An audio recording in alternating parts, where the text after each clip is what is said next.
And the polluters are trying to deflect blame. Dishonest cries of censorship are filling Fox's airwaves with charges that these guys right here are being suppressed. The word censorship's been invoked almost 400 times on Fox this month alone, and more than 300 times on Newsmax. You know, post-insurrection, a book publisher decided that it did not want to be in business with Senator Josh Hawley. So he's been on a national TV tour claiming he's muzzled.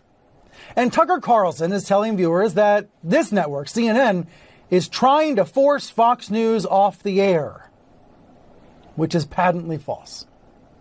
It's as predictable as the sunrise. Democrats win elections, and then Republicans say they are being silenced. But while some cry cancel culture, let me suggest a different way to think about this. A harm reduction model.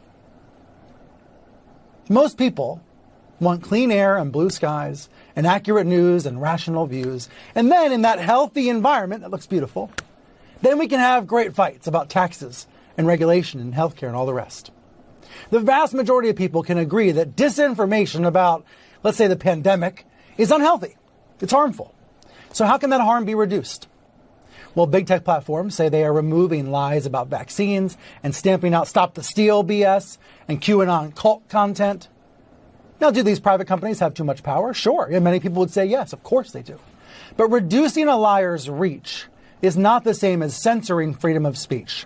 Freedom of speech is different than freedom of reach. And algorithmic reach is part of the problem. Now, Facebook CEO Mark Zuckerberg seems to agree. Here's the headline from Politico. He's pledging to depoliticize Facebook. Zuckerberg says one of the top pieces of feedback that we're hearing from our community is that people don't want politics and fighting to take over their experience on our services. Well, he's several years too late, but that is a real issue. And he wants to now try to clean up Facebook. But this is bigger than Facebook. This harm happens all over the place.